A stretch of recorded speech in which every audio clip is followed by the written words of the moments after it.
Hello, élu de Dieu, j'espère que tu vas bien en cette journée ou en cette nuit. Bon, quand on dit nouvelle journée, cela veut dire nouvelle opportunité pour adorer le Seigneur, pour lui parler, pour recevoir de lui, pour savoir ce qu'il veut nous dire dans la journée, pour savoir quelle conduite à mener. Alors, nous allons lire encore un autre passage. Tu veux connaître le passage? Le passage que nous allons lire, c'est dans 2 Chroniques. Alors, prends ta Bible. Oui, c'est dans l'Ancien Testament. 2 Chroniques. Pour moi, je savais déjà. Donc, ce n'est pas une découverte pour moi. 2 Chroniques, chapitre 16. Nous allons lire premièrement le verset 9. Ensuite, pour aller en profondeur, nous allons lire le verset 7 et le verset 8. Alors, 2 Chroniques, chapitre 16, verset 9. Ça dit: car l'Éternel étend ses regards sur toute la terre pour soutenir ceux dont le cœur est tout entier à lui. Amen.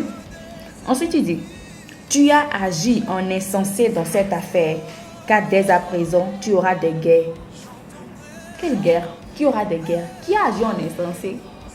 En fait, si on va un peu plus haut, on voit que c'est le roi Asa, le roi de Juda.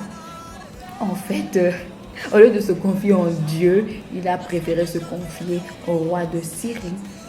Au roi de Syrie, il a plutôt voulu placer toute sa confiance au roi de Syrie, en quelque sorte, quoi. Amen. Donc, je lis les versets 7 et 8. Dans ce temps-là, Anani le voyant alla auprès d'Asa, roi de Juda, et lui dit: parce que tu t'es appuyé sur le roi de Syrie et que tu ne t'es pas appuyé sur l'Éternel ton Dieu, l'armée du roi de Syrie s'est échappée de tes mains. Et continue et dit: les Éthiopiens et les Libyens ne formaient-ils pas une grande armée avec des chars et une multitude de cavaliers?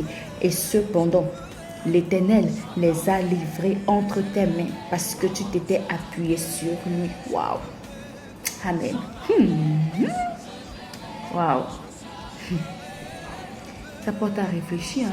Ça porte à se dire nous devons placer entièrement notre confiance en Dieu, en fait. Parce qu'on lui dit ça, c'est dans le verset 8, que les Éthiopiens et les Libyens ne formaient-ils pas une grande armée, des chars, une multitude de cavaliers. Et cependant, l'Éternel les a livrés entre tes mains. Mais parce qu'il s'est appuyé sur l'Éternel, Dieu l'avait déjà aidé en première position. Maintenant, deuxièmement, au lieu de se confier encore en l'Éternel, il a voulu peut-être par impatience, etc. Où il s'est dit, bon, mieux vaut. Il a trouvé toutes ses idées en tête.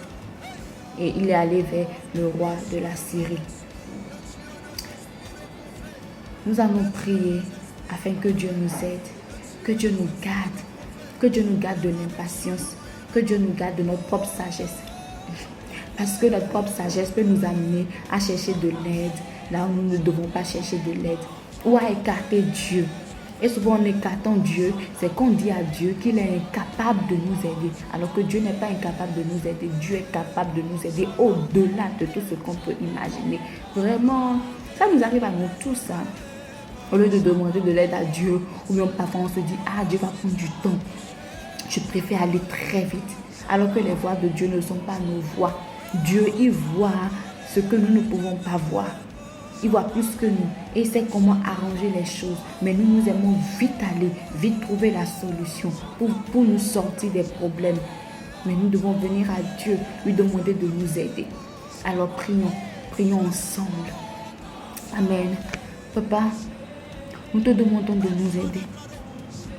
Nous te demandons de nous accorder la grâce de te faire pleinement confiance. Nous prions afin que l'impatience ne soit pas notre partage au nom de Jésus. Nous voulons être patients. Nous voulons placer toute notre confiance en toi. Nous t'en supplions. Nous te demandons déjà pardon pour toutes les fois où nous t'avons mis de côté parce que nous étions à la recherche d'une solution rapide et facile. Nous t'en supplions. Toi, tu es la solution. Alors nous voulons venir à chaque fois vers toi pour trouver la solution à un problème donné. Nous t'en supplions. Aide-nous à te faire confiance, à te montrer que nous te faisons confiance. C'est toi notre secours. Nous voulons aller vers toi Au nom de Jésus-Christ, tournons vers toi et te laisser nous conduire, nous donner la solution adéquate. Nous ne voulons rien faire sans toi, nous t'en supplions. Parce que lorsque nous nous précipitons, nous tombons. Lorsque nous nous précipitons, nous tombons. Et qui sont ceux qui souffrent? Mais c'est nous qui souffrons encore. Nous préférons vraiment, même si parfois nous pensons qu'avec toi ça prend du temps, nous préférons vraiment te faire confiance. Mon frère, ma soeur, préfère te faire confiance. Au nom de Jésus-Christ. Amen. Et nous allons prier pour toujours les pays ci-après. Nous allons prendre l'habitude de prier pour les pays. Chaque semaine, ce sera les mêmes pays. Donc, cette semaine, les mêmes pays. La semaine prochaine, d'autres pays. Alors, nous allons prier pour Trinité et Tobago, Tunisie, Turkménistan, Turquie, Tuvalu. Nous allons prier afin que ces pays placent toujours leur confiance en Dieu, qu'ils ne soient pas conduits par l'esprit de précipitation, par l'esprit d'impatience, mais qu'en tout temps, dans n'importe quel challenge de leur vie, surtout voilà, les gouvernements de ces pays qui placent leur confiance en Dieu et qui laissent Dieu les conduire. Parce que Dieu, il s'est conduit. Père, nous prions pour ces pays. Trinité, Tobago, Tunisie, Turkménistan, Tuvalu, Turquie. Nous prions, Seigneur, afin que ce soit toi leur conseiller, leur guide, qui viennent toujours vers toi, Seigneur, pour trouver des solutions à leur challenge. Au nom de Jésus-Christ. Alors, bye bye à toi. Sois béni. Et si tu n'as pas encore accepté le Seigneur Jésus-Christ dans ta vie, je t'en supplie, accepte le Seigneur Jésus-Christ dans ta vie. Dis, Seigneur Jésus-Christ, merci pour ton amour pour moi. Merci pour ton sacrifice pour moi. Aujourd'hui, je veux t'accepter dans ma vie. Je veux recevoir ta vie et te donner la mienne. Sois mon maître, sois mon Seigneur, sois mon Dieu. Oui, tu es mon sauveur. Aujourd'hui, je suis ton enfant. Amen. Bienvenue dans le royaume de Dieu. Bye bye, à la prochaine. Et toi aussi, fais-en de même. Parle de Dieu à ton entourage au fait. Servons le Seigneur.